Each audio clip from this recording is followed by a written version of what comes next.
Estamos aqui para dar voz ao povo, em defesa dos cidadãos, pela dignidade humana. Todos temos deveres, mas também todos temos direitos.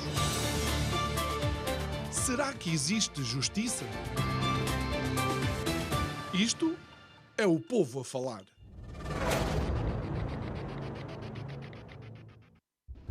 Ainda fazem eco na minha mente frases e expressões como: o João Nuno come a sopa toda, porque senão podes ficar doente. Ou então: João, veste imediatamente o casaco porque lá fora está frio. Bem, e embora contrariado, tudo isto eram palavras, frases, indicações que eu recebia ou da minha mãe ou do meu pai, e sejamos honestos, era 90% das vezes a minha mãe que o fazia para que eles que tiveram e que têm experiência de vida, que conseguiram já passar por determinadas situações, pudessem de alguma maneira condicionar positivamente o meu comportamento para que eu, na minha infância, no meu crescimento, na minha fase de descoberta, não tivesse que passar pelas dores daquelas fortes constipações, que também passei, porque muitas vezes até fui jogar à bola quando estava a chover. E isso leva-nos para algo que parece que ultimamente mudou. Parece que as crianças atualmente são capazes de ter o discernimento de dizer ao pai qual é a casa de banho que querem utilizar ou, inclusive, qual é o sexo que têm ou com o qual se identificam. Bem, coisas das transformações da sociedade, o que não significa que tivesse existido uma verdadeira transformação na natureza das coisas. Boa noite, o meu nome é João Nuno Pinto e isto é o Povo a Falar. Estou consigo de segunda à sexta-feira, neste mesmo horário, emissão em simultâneo, Curiacos TV e Rádio Vida 97.1. E o tema para o mês de maio é a deriva. E porquê que a deriva acaba por se enquadrar com este tema? Olha, é porque se realmente, embora eu seja pai, mas se eu fosse pai de crianças agora, eu estaria à deriva. À deriva porque não saberia quais eram as minhas funções, porque não saberia se em qualquer momento alguma entidade que não se identificava ou que não tinha nada a ver com os meus filhos, eventualmente, iria impor o que quer que seja aquilo que é a necessidade e a minha verdadeira obrigação e responsabilidade de educar os meus filhos. E o que dizer quando entidades supranacionais fazem as chamadas recomendações para que os governos possam então legislar a favor daquilo que eles consideram o normal funcionamento das sociedades. E sabe, ainda bem que eu não sou cientista, ainda bem que eu não sou médico, ainda bem que eu não sou enfermeiro, ainda bem que eu não sou investigador. Sabe porquê? Porque tudo aquilo que foi o avanço da ciência, tudo aquilo que foi o método científico, tudo aquilo que levou a decisões importantes que fizeram com que as sociedades realmente prosperassem, está posto em causa. Porque parece que por mais evidências científicas que existam para uma coisa, se a sociedade, ou se quem quer tomar conta da sociedade pensar o contrário, então vai ser esse o caminho que vamos escolher. Mas nem todos vamos acabar satisfeitos com os resultados. Digo eu, que não percebo nada disto.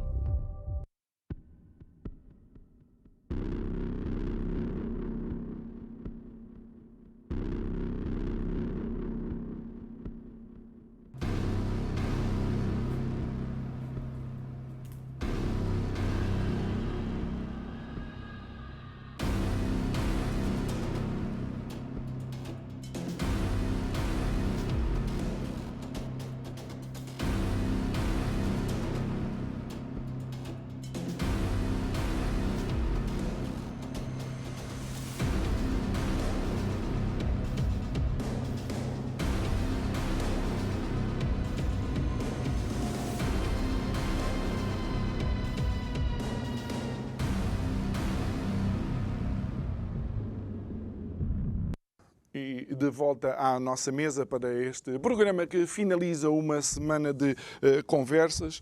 Se nos acompanha e vê que eu tenho o microfone a meio da camisa, significa que tenho dois convidados.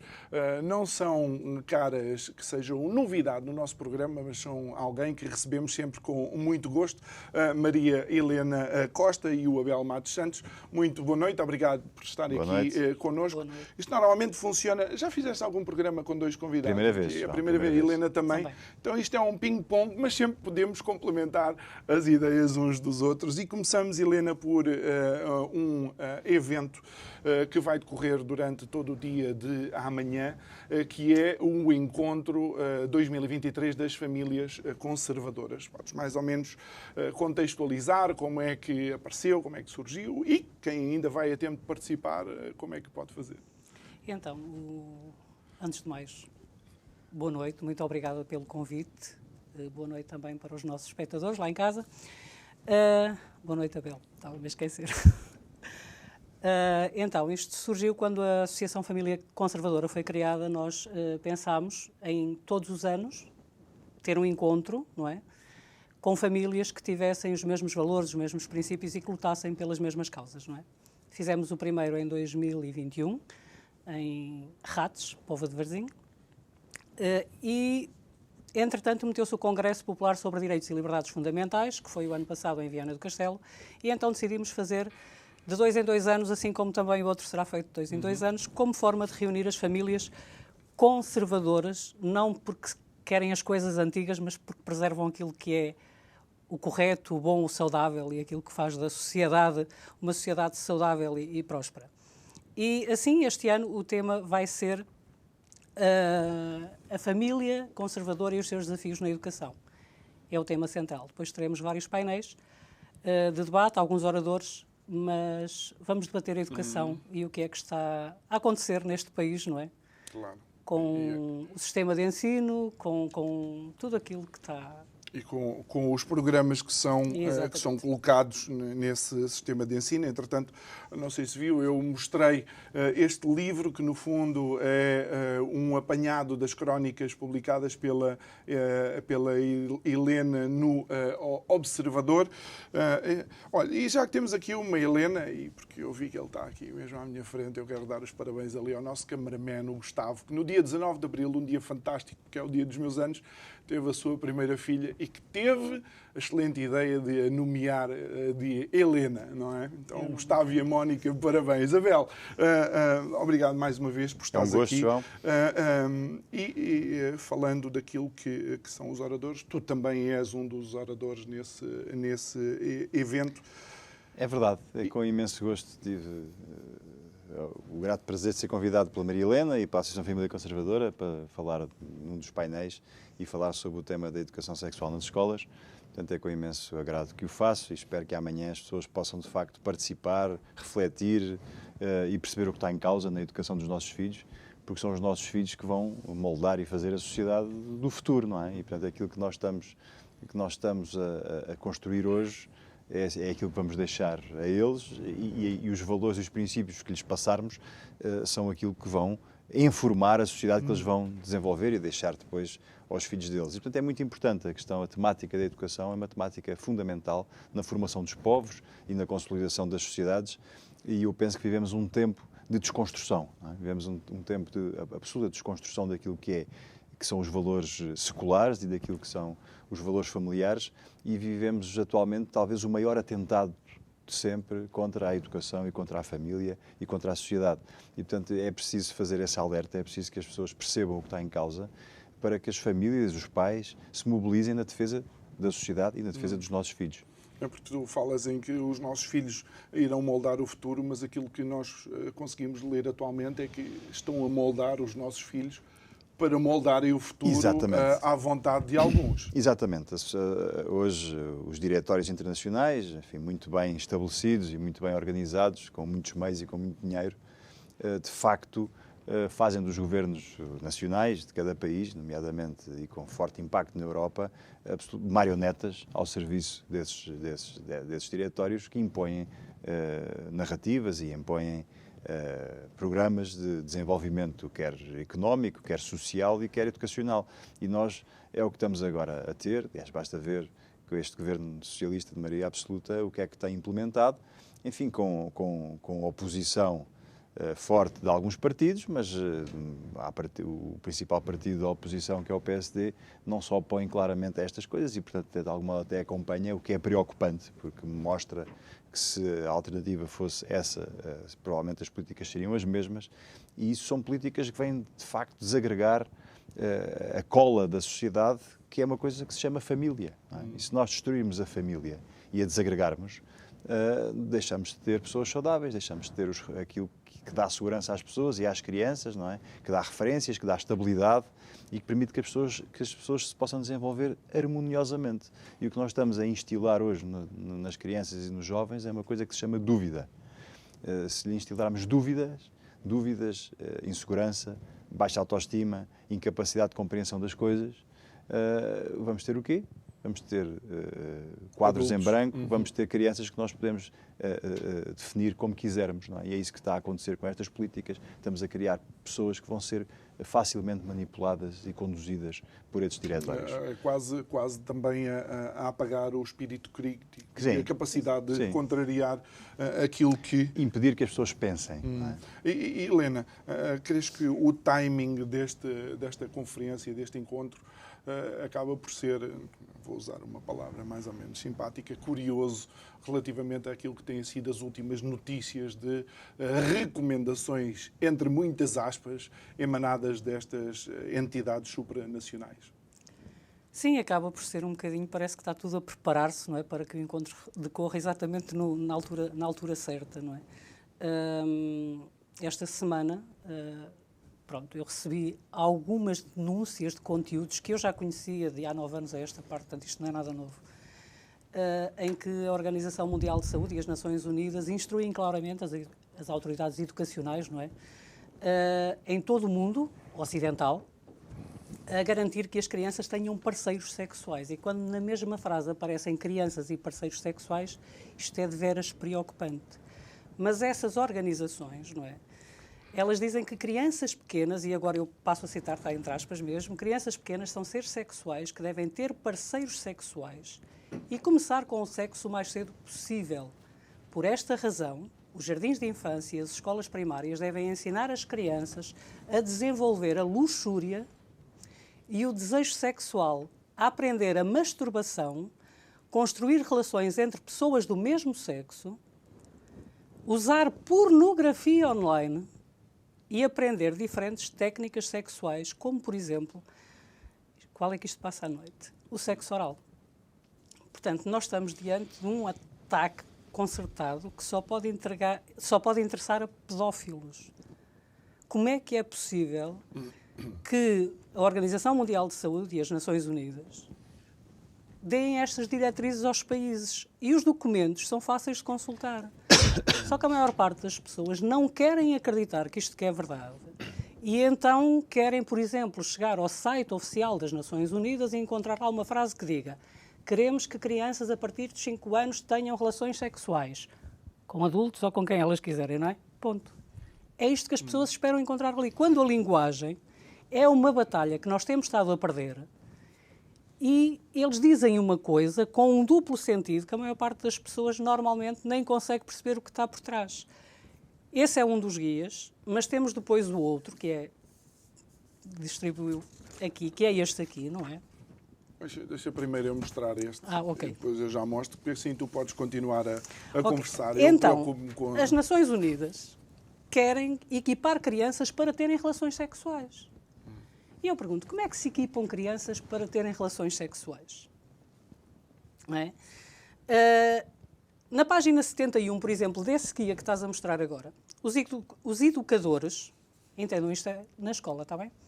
São instruídos a ensinar crianças a partir dos 5 anos sobre beijos, abraços, toques e comportamentos sexuais. Crianças de 9 anos devem ser ensinadas sobre masturbação, atração sexual e estimulação sexual. As Nações Unidas afirmam ainda que as escolas primárias devem ensinar as crianças pequenas sobre masturbação, comportamentos sexuais, atração sexual e estimulação sexual. Ou seja, as crianças devem ser ensinadas a fazer sexo. E de repente veio o polígrafo e disse que eu estou a mentir, não é? Num vídeo que eu fiz a denunciar isto. Mas, João Nuno, os documentos são claros, é só ler, é só fazer download e ler os documentos. E nós já vamos ler aqui algumas destas recomendações deste documento da Comissão Internacional de Juristas, que faz parte da UNAIDS, que faz parte da Organização das Nações Unidas. Mas Abel, enquanto alguém que de facto conhece este tipo de comportamentos, há uma diferença entre o desenvolvimento e a curiosidade normal de uma criança e, digamos, este ensinar. Isto não faz nenhum sentido. Aliás, é preciso perceber que a sexualidade infantil não tem... Basicamente há dois tipos de sexualidade. Uma sexualidade pré-pubre, antes da puberdade, antes da menarca, que é uma sexualidade não erotizada. E, portanto, onde não há a carga erótica, sexual adulta que existe numa sexualidade pós-pubre. Portanto, é preciso perceber isto, não é? As crianças aos 5 anos, aos 6 anos, aos 7, aos 8 e aos 9 não devem ser de modo algum expostas a este tipo de conteúdos, nem a este tipo de estimulação. Isso é absolutamente contranatural e pode provocar graves danos no seu desenvolvimento. A criança, quando brinca com os seus genitais, aos 5 ou aos 6 anos, isso é uma sexualidade infantil que não tem nada de erotizado e que não tem a mesma carga, nem a mesma intenção, nem o mesmo tipo de densidade e de pensamento que tem uma sexualidade após a puberdade. E, portanto, é preciso ter, primeiro, noção desta coisa básica e simples. E depois, e isso é um dos temas que querei falar amanhã na conferência, que se liga com a educação sexual nas escolas, não é? E o que é a educação sexual? Que conteúdos é só a biologia? É a questão sociológica? É a questão antropológica? O que é que se lá se põe, não é? O que é que lá se dá e de que maneira? É preciso perceber que há uma diferença enorme entre rapazes e raparigas no seu desenvolvimento psicossexual, não é? E no seu desenvolvimento físico e na altura de chegarem à puberdade. É diferente, as raparigas mais cedo, no geral, os rapazes mais tarde. E depois, dentro deste intervalo de rapazes e raparigas, há uma grande amplitude. Há raparigas que podem menstruar aos 10 anos, há outras que podem menstruar aos 16. Há rapazes que podem ficar com a voz grossa e ganhar pelos e desenvolver os genitais aos 13, 14 e outros podem ir aos 18. Quer dizer, e portanto, esta diferença é tão grande que a idade certa para falar de sexualidade e para falar destas coisas é a idade adequada para cada uma das pessoas. E isso não é possível fazer nas escolas. Pode ser definido. Não pode ser definido assim, nem pode ser feito nas escolas, a não ser que houvesse um momento, andássemos a ver cada pessoa na sua altura e adequadamente dar conteúdos ou falar sobre esses temas nessa altura, que é a altura onde as pessoas estão dispostas e receptivas e onde faz sentido falar. E só há uma entidade que pode fazer isso adequadamente, que se chama família, que está com as crianças todos os dias, com os adolescentes todos os dias, que os acompanha e que sabe a altura certa para o fazer e a forma certa de o fazer. E se a escola quer ajudar, então, se os pais tiverem dúvidas, se os pais precisarem de ajuda, pedem à escola. E a escola ajuda. Agora, não é a escola substituir-se à família, não é? Porque a escola ensina e a família educa. Portanto, o Estado não pode substituir-se aos pais, nem sequestrar os filhos dos pais e das famílias para os doutrinar com estes conteúdos, porque isto é absolutamente desadequado. Não se fala de masturbação, nem se ensina masturbação, nem se fala de sexo oral, nem de técnicas sexuais a crianças de 5 anos, nem de 8, nem de 9. Isto é absolutamente errado, não é? E as pessoas, eu acredito que as pessoas depois olhem para estes documentos e pensem que isto é uma montagem, ou que é falso, ou que é mentira, ou que não seja possível, porque isto choca de frente com o bom senso e com a sensibilidade de cada pessoa. Mas a verdade é que isto está a ser implementado. Está escrito por estas entidades, é divulgado publicamente, e as pessoas têm que dizer, basta, as pessoas têm que estar alertas para isto, e é preciso que isso depois, como numa cadeia de transmissão, numa correia de transmissão, passe para os partidos políticos, passe para quem nos representa, para que isto possa ser corrigido e para que isto não possa ser implementado. É interessante a posição do Abel, mas nós temos que começar a pensar nisto também como quase eu não quero chamar de conluio, mas como uma arquitetura mundial, porque, por exemplo, aqui no princípio 16 deste documento que eu mencionava, diz, este documento olha para a lei penal e diz que mais conduta sexual envolvendo crianças abaixo da idade, digamos, de maioridade dentro das leis dos países, não deve ser criminalizado. Não deve ser criminalizado porque, havendo consentimento, então a lei não faz sentido. E a pergunta é como é que uma criança com 9 anos de idade, como é que nós analisamos o consentimento dessa criança para ter uma relação sexual, mesmo que seja com outra criança de idade igual? Não tem maturidade, não tem como. Se um adulto chegar à beira de uma criança de 9 anos e lhe der um peluche, ou lhe falar ao ouvido, ou lhe disser umas frases assim carinhosas, a criança, e lhe pedir para mexer ou para fazer o que quer que seja, a criança vai deixar, vai se sentir envolvida, vai se sentir amada, vai se sentir querida. Ou seja, uma criança não tem discernimento para este tipo de abuso. Porque isto eu só não entendo uma coisa, afinal, existe ou não existe abuso sexual? Porque há técnicos, não é, nas escolas, a dizer como é que as crianças se devem proteger do abuso sexual. Mas se depende só do consentimento, e se o consentimento é algo que uma criança não consegue discernir porque não tem o córtex pré-frontal, eu acho que é assim que se define, estava a pensar nisso, não é? O córtex, o que define a idade adulta é a maturidade, o perfeito desenvolvimento de uma estrutura cerebral que se chama córtex pré-frontal. Isso não acontece nem aos 9, nem aos 10, nem aos 11, nem aos 12, nem aos 18. Acontece lá para os 20, por isso é que antes a maioridade era aos 21. Não é? Depois baixou para os 18 e agora quem põe para os 16, qualquer dia põe aos 5 anos. Quer dizer, a pessoa não tem maturidade, não tem capacidade de entender, de discernir, de aferir, porque essa estrutura não está ainda perfeitamente desenvolvida. E depois, quanto mais para trás, em termos de idade, nos colocarmos, menos esse desenvolvimento é feito e menos capacidade, até a outros níveis neuronais, menos capacidade há do ser humano e, portanto, não se pode falar em consentimento aos 9 anos, nem aos 10, nem aos 11, nem aos 12. Não há consentimento, porque a pessoa não tem sequer a capacidade de perceber o que é isso do consentimento.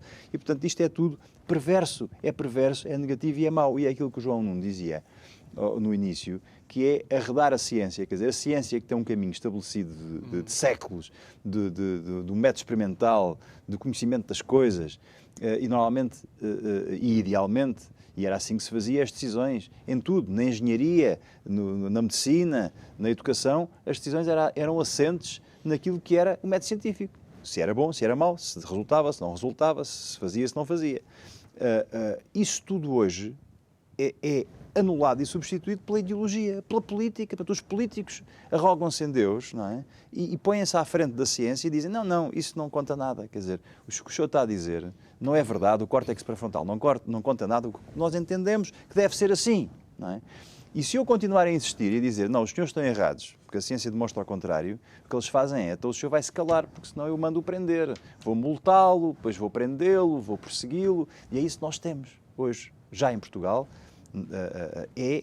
leis que multam, que aliás foi aprovada há pouco tempo, agora no Parlamento, uma lei que proíbe o livre exercício dos profissionais de saúde em relação a estas matérias, limitando gravemente na sua liberdade profissional, multando-os e até, no limite, impedindo-os de exercer e até depois tendo a possibilidade de serem até penalizados criminalmente. Olha, isto é uma coisa que foi votado, que foi aprovado no Parlamento e que ninguém se levanta contra isto.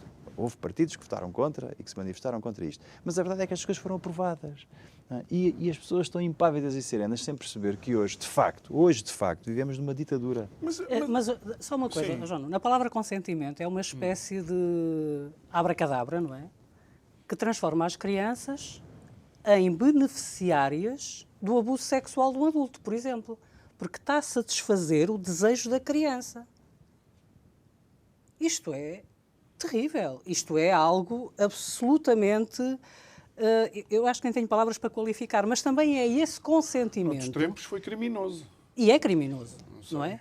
Mas também é esse termo consentimento, certamente, que a Organização Mundial de Saúde, por exemplo, poderá usar, não é? Para que os professores de todo o mundo possam educar crianças de 9 anos sobre como ter relações sexuais pela primeira vez. E a minha pergunta é, como é que isso vai ser feito? Como é que vai ser explicado? Como é que vai ser mostrado? Como fazer sexo usando a internet? Aos 9 anos. E isso é tudo tópicos e matérias que... Exatamente. Exatamente. Que estão no guia. Sim, porque o principal problema das próximas 24 ou 48 horas é se o Benfica vai ganhar a Alvalade e vai já ser campeão este fim de semana. Eu lamento, e ainda bem que vocês são pessoas que eu conheço há algum tempo, nós temos aquilo que merecemos. Porque não mexemos uma palha perante estas situações. Mas, eu vou mostrar outra vez, este documento é perverso para mais do que uma área. Este documento propõe a descriminalização das drogas, propõe a descriminalização, inclusive, do roubo por pessoas que tenham necessidade. A pessoa tem uma necessidade e lamentamos porque há muitas pessoas com necessidade, se calhar incluindo alguns de nós estamos aqui presentes no estúdio, mas não roubamos, trabalhamos. Então o que é necessário para a sociedade acordar, Abel? E peço desculpa ter-me exaltado.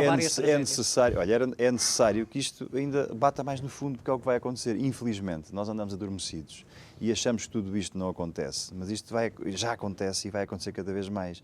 E o que estamos a criar é uma sociedade doente, e é uma sociedade que, no limite, e eu infelizmente penso que tenderá para aí, que se vai desorganizar, que vai ser conflituosa, que vamos acabar todos em guerra e em conflito permanente, numa sociedade que vai regredir dezenas de anos e que depois, inevitavelmente, haverá um Estado forte, haverá uma ditadura, haverá uma autoridade que consiga repor uma certa normalidade. Aliás, foi assim na Primeira República, não é? Porque o Estado Novo se implementou em Portugal, porque a Primeira República destruiu o país e isto era um caos, era uma anarquia, portanto foi uma ditadura que foi acolhida, bem acolhida pelo povo. O povo ansiava estabilidade, ordem e segurança.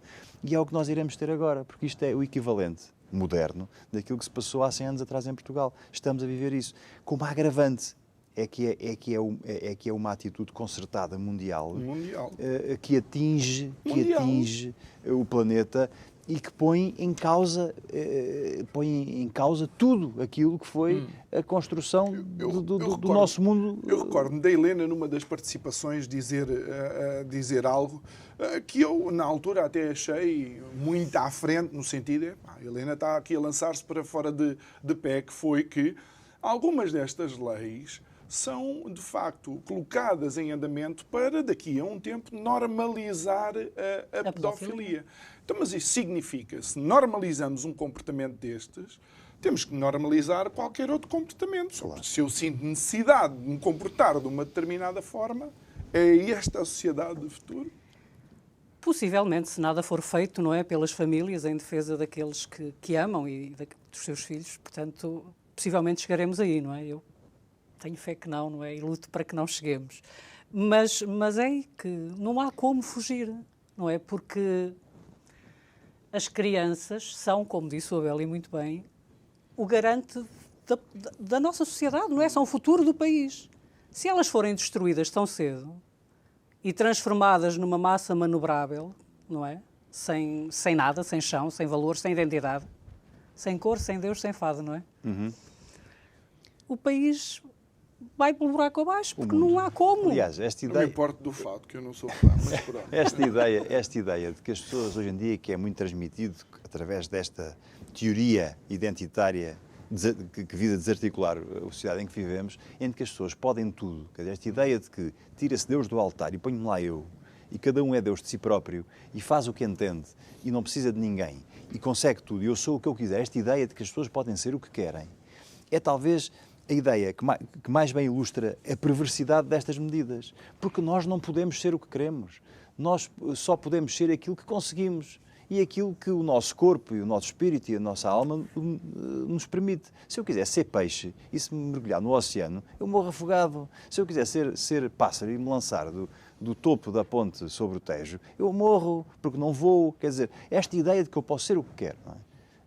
E, portanto, e daí depois entra, posso ser cão, quero ser cão e tenho que ser respeitado como cão, quero ser cavalo, vou para a escola e visto-me como entender. Eu até quis ser do Benfica quando era miúdo, felizmente passou-me na semana a seguir. Também passaste ao lado de outra coisa. E, portanto, são coisas, esta ideia, este hedonismo, esta coisa do eu sou o que eu quiser, eu posso tudo, e que se transmite às crianças e aos jovens, e depois o facilitismo, que é, eu consigo tudo facilmente, eu não tenho que me esforçar, não tenho que estudar, não tenho que trabalhar, porque se eu quero roubo, o que tu dizias, se eu preciso vou ali tiro, não é? E, portanto, há esta complacência e este incentivo à desarticulação, isto é a anulação de tudo o que é o ser humano, não é? E o humanismo, como nós o conhecemos, está a ser substituído por um transhumanismo, não é? Por uma coisa nova, que no fundo é a tentatória daquilo que são os valores básicos. Só para completar, se aquilo que a pessoa sente, mas isto também é só nas questões sexuais, certo? Porque depois, se eu me sentir a Cristina Onassis, ninguém me vai dar os milhões dela para eu realizar a minha identidade, não é? Mas pronto.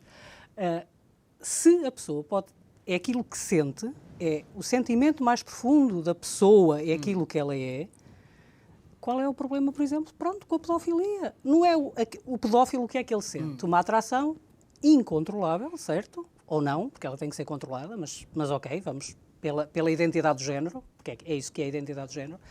Aquilo que ele sente é uma atração incontrolável por crianças. Aquilo será uma orientação sexual, então, dentro daquilo que são as normas da identidade de género, das políticas identitárias.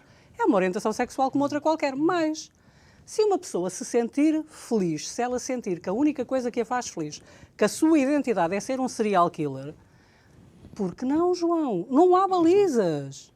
As balizas caem todas. Helena, é só eu, porque eu devo ser o único homem a quem acontece isto e vou ter que assumir e peço desculpa a quem ficar chocado. Eu às vezes olho para determinadas mulheres e também sinto muita coisa. Mas não é por causa disso que eu vou validar esse comportamento. Estamos a brincar. Isto parece uma brincadeira de crianças, pelos vistos, não é? É aquilo que nós estamos aqui a dizer. Quer dizer, quem é o homem ou quem é a mulher que olhou para um homem bonito ou uma mulher bonita, o conceito de beleza também depende de cada um, e não disse, se eu não fosse casado, mas sou casado. Ou se tu não fosses casada, mas é casada. Há parâmetros e balizas para estes comportamentos. E já que a Helena fala nisso, eu recordo de um caso, de facto, de um homem que deu consentimento a outro homem na Alemanha para que o cortasse aos pecados e o comesse, canibalizasse. E o comedor acabou na prisão, porque afinal parece que há limites para alguma coisa, mas para as crianças não. Para as crianças não. Para as crianças vale tudo, desde que elas deem consentimento. Aliás, neste momento eu informei-me disso há relativamente pouco tempo, não sei se sabem, mas não há nenhuma proposta de lei, nenhum projeto de lei, nada para combater o abuso sexual de crianças, sabiam? Eu precisei dessa informação e não há. Uma única. Não existe. Enquanto isto tudo avança. O que significa que para esta gente atualmente um piropo, se tu deres um piropo a uma mulher na rua, lá está. Se olhares para uma mulher e dizer, olha, és tão gira, não é? O Bloco de Esquerda ou qualquer outra coisa, podes ir preso. Mas tu dizes isso a uma se abusares de uma trabalho, criança, olha, o cabelo está bonito, pode ser logo considerado assédio. Assédio sexual, assédio moral. Isto é terrível, porque vivemos de facto nesta dicotomia louca, não é? Esquizofrénica, em que nos instalamos, onde as coisas verdadeiramente graves não têm acolhimento nenhum e se relativizam, não é? E se normalizam, e aquilo que não tem importância nenhuma é visto como hipervalorizada como uma coisa que vai ao ponto de ser um crime. Portanto, isto mostra bem a esquizofrenia em que vivemos e a falta de noção que já está instalada. Isto é uma coisa que está instalada, já não. Portanto, não há uma cultura de responsabilidade. Nós não educamos as pessoas para uma cultura de responsabilidade e de responsabilização. Portanto, isso vê-se. Vê-se. Ninguém é responsável por nada. Estas polémicas agora políticas do governo foi o outro. É sempre alguém. Ninguém é responsável de nada. Portanto, vive-se absolutamente numa situação onde vale tudo, onde tudo pode acontecer. E isto é que é perfeitamente assustador, porque nós estamos entregues a nós próprios. Não é? A sociedade que funcionava como um todo, que continha, que ajudava, que orientava, que limitava, porque tem que ser, porque o ser humano tem pulsões, tem ideias, tem desejos, e se não for limitado, quer pelos pares pelo meio onde vivemos, quer por nós próprios, por essa cultura de responsabilidade e de pensamento, de autocrítica, tornamos-nos verdadeiros bichos. E deixa-me só completar uma coisa, porque o sexo não deve ser de todo um tabu, tem contextualização. Claro. A pulsão sexual na espécie humana é o que fez a espécie humana desenvolver-se. Claro. Portanto, ninguém está aqui a atacar ou o sexo Sim. ou Nem a reprimir ninguém. a reprimir quem quer que seja. A verdade é que estão a descontextualizar e a tirar as barreiras, especialmente nas zonas dos cidadãos mais frágeis, que no fundo são as crianças. E Helena, é por isso que achas que este encontro da manhã, e enquanto Presidente da Associação da Família Conservadora, é essencial que as pessoas acompanhem as intervenções que lá vão acontecer? Olha, eu creio que sim. Nós escolhemos um painel, convidámos um painel de oradores, não é? Que eu creio que vão explicar muito bem qual é a situação real, não é? E também falar sobre aquilo que se pode fazer para proteger as crianças. E teremos também alguém a falar sobre a lei, porque neste momento em Portugal, os pais não passam de supridores de necessidades. A criança precisa de uma mochila, a criança precisa de umas botas, o pai, mas depois, da porta da escola para dentro, e neste momento a Associação tem mais um caso que vai para tribunal, pelos vistos, em que uma escola de Vila do Conde respondeu aos pais que da porta da escola para dentro eles não têm nada a dizer nos conteúdos que a escola entender que as crianças, que o filho deles tem que ter, certo? Então, é assim, a parte das leis tem que ser explicada e nós vamos ter alguém a falar sobre a lei. Será que é alguém que eu conheço e que se costuma sentar precisamente desse lado? É alguém que conhece, é o Dr. José Ribeiro Castro. É muito simpático, é pena ser benfiquista, mas isso é outra história. Pois eu também acho que ele devia ser portista. Acho que ele devia ser portista. O quê? Mas Maria Helena, mas não é só a questão dos conteúdos, é a questão, agora também já é a questão do que é que elas lá fazem dentro. Pois, exato, é verdade. Porque isto já vai muito para além dos conteúdos, vai do que é que elas fazem e do que lhes fazem. Posso só dizer uma coisa portanto, hoje em dia os pais, de facto, não podem estar descansados por ter os filhos na escola, que era uma coisa que antes nós estávamos. Está na escola todo descansado. Hoje não estejam descansados. Dizer que é enviá-los para a selva sem sequer terem conhecimento dos predadores que os podem atacar. Exatamente. Só uma coisa, o filho desse casal não é, estava na escola, estava numa disciplina normal, não é? E entretanto chamaram-nos para irem todos ao auditório. E quando ele chegou ao auditório, viu plasmado na parede qualquer coisa, sexualidade, género, não sei o que, e diz ele: sou professora, posso sair? Não posso, é que os meus pais não querem que eu esteja presente neste tipo de aulas. E ela: podes. E ele saiu. Estamos a falar de um miúdo de 13 anos, não é? E depois acabam os pais por ter...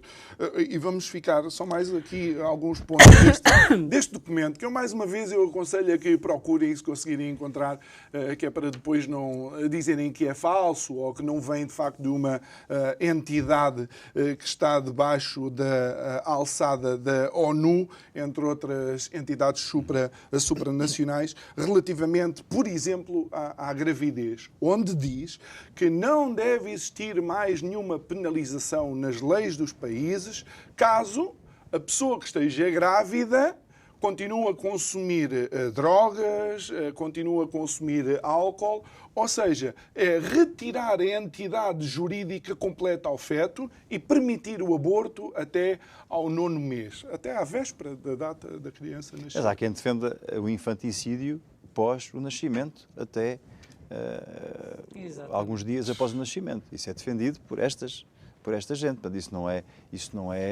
Vamos fazer como Esparta. Como se faziam em Esparta. Não serve, deita mata-se. fora. E depois ficam muito chocados quando nós comparamos isto ao nazismo. Se isto não é eugenia, se isto não é um fascismo higiênico, é o quê? Não é? E nós temos que chamar as coisas pelos nomes. Isto é gravíssimo, quer dizer, o feto, a partir do momento da concepção, tem uma personalidade jurídica e deve ser defendido. E, portanto, se há uma mãe que bebe, que se droga, que tem comportamentos que põem em causa o feto, a sociedade, como um todo, tem que ter respostas para que isso não aconteça. Não é? E são essas respostas que estão a ser absolutamente apagadas e tiradas e que se possa viver numa sociedade onde as pessoas, por irresponsabilidade, possam engravidar, por irresponsabilidade, e incapacidade possam matar o feto e mais grave, e tão grave como matar o feto, possam agredi-lo e torturá-lo enquanto está em gestação. Isto é a realidade das coisas e quem se opuser a isto é afastado, é criticado e é perseguido e é penalizado. E é calado, como pelos vistos a Helena foi. E a Helena é interessantíssima. Por este tipo de... Publicou isto e veio o polígrafo dizer que era mentira, não é? Sim, mas quando é verdade.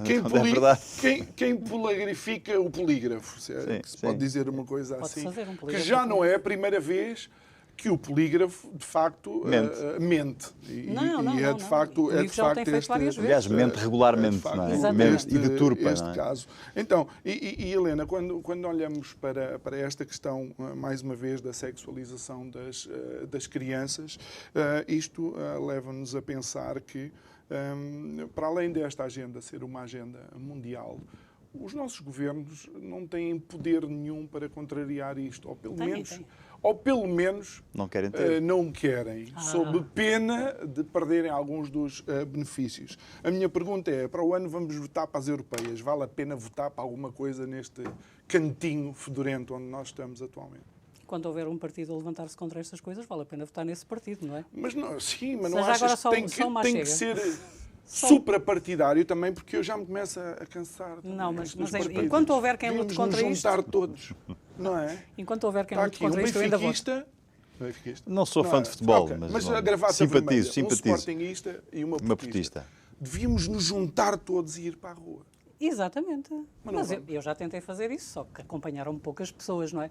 Mas só uma coisa, João Nuno. Na verdade, a agenda não é mundial. Sabes porquê? Porque a China não permite que isto entre lá. Porque a Rússia não permite que isto entre lá. Porque países não totalitários, como os dois que eu acabei de mencionar, não permitem que isto entre lá, como a Hungria, não é? Por isso é que a Hungria é tão atacada e o seu presidente tão atacado. Porque ele não tem nada contra as pessoas dentro das suas casas terem relacionamento com quem quiserem. Não é isso. Ele só não quer é que isto entre nas escolas e que afete as crianças. É o que agora ele te diz. falo, e outros países Não é? como a Suécia e coisas que voltaram atrás na A implementação Noruega, de algumas a Noruega, políticas. a Suécia, o Reino Unido, alguns estados dos Estados Unidos, não é? Que já reverteram as políticas de hormonizar crianças, de bloquear a puberdade de crianças, porque crianças que foram hormonizadas e que tomaram bloqueadores da puberdade, aos 19, 20 anos, estão a processar o Estado e os médicos que os aconselharam mal, porque afinal E agora é identificam-se irreversível. com que Porque nasceram e agora é afinal, reversível. nessa altura, o córtex pré-frontal desenvolveu-se e elas chegaram à chamada idade Ou da seja, razão, não é? O mais Estamos a incrível chegar é lá. que cá em Portugal sabe-se disto, mas parece que temos que estraçalhar os miúdos contra a parede, desculpem lá as palavras assim mais populares, não é? Mas é atirar os miúdos contra as paredes, não é? Para que eles se esfrangalhem todos, Em prol de uma ideologia. que é para depois, mais tarde, fazermos aquilo que esses países já estão a fazer. O Reino Unido, em junho do ano passado, decidiu acabar com as casas de banho mistas por causa do número de violações que aconteciam nesses espaços. E nós aqui, é muito engraçado, porque os mesmos movimentos que querem uma carruagem no metro só para mulheres, para elas não serem assediadas pelos homens, querem casas de banho mistas para ambos. E nós temos que perceber o que é isto. Maria, Nós desculpe tivemos interromper, um isso são os mesmos que esta semana ou semana passada, num artigo supostamente académico, vêm defender a eutanásia para pobres. Porque acham que eles não são merecedores de estar vivos, que sofrem muito e, portanto, devem ser aliviados desse sofrimento, o sendo Canadá- eutanasiados. É isto. O Canadá já Este, começou... este é o mundo que nós estamos a criar, não é? E, portanto, isto tem de facto que nos fazer Eu pensar. acho que é terrível, não é? porque então em Portugal 40% de nós estamos disponíveis estamos para ser eutanasiados, não é? Porque Não, e cada são vez os números, mais, porque isto com o socialismo cada vez há mais pobres, que são as clientelas, não é? são os números que temos. E esta semana, João Nuno, ninguém está a falar sobre isto e eu vou ter que falar porque não ficaria Fala. bem com a minha consciência. Uma mãe ligou-me aos prantos porque lhe tiraram a filha do meio. E aquilo que disseram à mãe quando foram a casa buscar a filha do meio, que por acaso tem necessidades especiais, foi que eles eram pobres. E se ela denunciasse que lhe tinham acabado de tirar a filha pela segunda vez, que lhe levavam as outras duas. Isto é Eu inacreditável. não sei o que é que se está a passar neste país, mas há tantas crianças a serem tiradas às mães por causa das mães se queixarem de violência doméstica, que eu só pergunto, para que é que servem essas crianças? Que interesse é que essas crianças servem? Quem é que ganha com a retirada das crianças às famílias, porque se fossem a retirar-me aos meus pais, por os meus pais serem pobres, eu não tinha vivido com os meus pais. Mas nunca me faltou nada, sempre tive comida na mesa, sempre tive o que vestir, graças a Deus, nunca me faltou nada. E àquelas crianças também não faltam. Permita-me que te diga, conheço muitos filhos de ricos e ultra ricos que são uns infelizes, porque a única coisa que tinham dos pais era algum retirada dinheiro. por parte da Segurança Social e desses técnicos, dessas crianças, é porque isso representa dinheiro que entra para essas instituições. E o Estado, se fosse verdadeiramente um Estado de bem, agarrava nesse dinheiro, que uma criança institucionalizada custa quase 1.000 euros por mês ao Estado, agarrava em metade disso e dava à família para suprir as dificuldades económicas. Agora, o ser pobre não pode ser nunca um motivo para retirar um filho aos pais. E essa mãe devia ser apoiada e devia denunciar, e nós todos temos de nos levantar contra isso, porque isso é um verdadeiro abuso, isso é um abuso de Estado, lá está. O Estado totalitário, infelizmente não é ilegal. Porque o Estado permite que isso aconteça, porque isto não é a primeira vez que isto acontece. Isto não é a primeira vez que acontece. Ela meteu o pino parental na escola. Claro, desafia o status quo e, portanto, sofre represálias. Isto não é a primeira vez que acontece. Isto acontece, tem acontecido largamente. Eu conheço muitos casos desses e já fui a tribunal em 2 casos destes defender pais e, portanto, isto tem que terminar, não é? Isto tem que ser denunciado e é para isto que servem os partidos, é para isto que servem as instituições, é para isto que serve o Parlamento, não é para pintar de cores coloridos de arco-íris a fachada, não é para ter o Santos Silva a ser... Qualquer dia temos o CIS a ir buscar as crianças à escola. Não me admira. O CIS agora faz muitas coisas destas. Faz muitas coisas. É tipo, vai buscar e entregar encomendas, não é? Exatamente. Foi que ficámos Ou a temos perceber um ministro ontem. que tem uma chefe de gabinete, a minha chefe de gabinete, não, a chefe do meu gabinete. Ou seja, a gente E ela é que sabia tudo. Eu acho que ela é que devia ser ministra, mas digo eu que não percebo nada disto, como está aqui na caneca. Nós estamos a entrar nos últimos minutos, Abel. Olhando para aquilo que é a sociedade atual, qual é o alerta que tu podes deixar para os pais e para as famílias que tenham uma visão, de facto, de proteção das suas crianças? Os pais têm que estar atentos, têm que se informar, ir a encontros desta natureza é muito importante, mas, acima de tudo, os pais têm que participar. Eu sei que é difícil, porque a vida hoje está difícil, os pais trabalham muito, não há dinheiro, têm que tentar suprir as dificuldades básicas da família e, portanto, estas coisas quase que os ultrapassam, eles quase que olham para isto como uma coisa que está muito distante deles. Mas a verdade é que se nada fizerem, se as pessoas não se levantarem, se o povo não se levantar, nós seremos cada vez mais amordaçados, amarfanhados e destruídos naquilo que é a essência dos nossos valores. E sofremos nós e sofrem os nossos filhos e os nossos netos. Portanto, é mesmo fundamental que as pessoas tenham consciência que nós hoje vivemos num totalitarismo ideológico que não nos permite ser livres.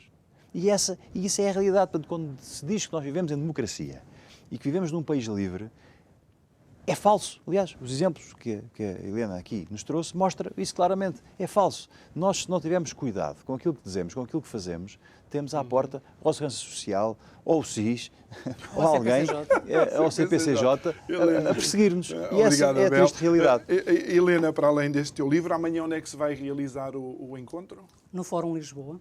No Fórum Lisboa, não me peças para dizer a morada. Na Avenida de Roma. A Avenida de Roma. Okay. Tem início às 9 da manhã. Às 9 da manhã. E acaba por volta das 18 horas. Os pais que tenham crianças podem levá-las, que nós vamos ter 4. Tem que ficar 2 pessoas, 2 adultos com as crianças, para ficarem com as crianças, tanto de manhã como à tarde. Portanto, os pais estão livres para poderem ouvir e poderem colocar questões e poderem tirar dúvidas, porque é para isso que nós fazemos este encontro. Vai. De perguntas e sim, é fundamental. As pessoas têm... No fundo, este é um encontro também de capacitação dos pais para o que aí está por diante, não é? O objetivo da Associação Família Conservadora é colocar nas mãos dos pais ferramentas que lhes permitam proteger os seus filhos, que lhes abram os olhos, porque é como o Abel disse, eles estão tão ocupados que muitas vezes eu acredito que eles nem sequer falam sobre o dia na escola porque não há tempo. Sim. Não há tempo. Helena e Abel, muito obrigado por terem estado aqui connosco nesta sexta-feira e convido também todos vocês a que, se puderem amanhã, darem até um salto até ao Fórum Lisboa e assistir, portanto, a estas palestras. Quero ajudar os meus colegas não, eles devem ser mestres em jornalismo no Polígrafo. Está aqui International Commission of Jurists, podem ir procurar lá, fazer o download deste documento que estivemos não aqui a dissecar, mas a apresentar alguns destes pontos. E desejo a todos vocês um excelente fim de semana. Quando consigo, de volta na segunda-feira. O resto, muito boa noite.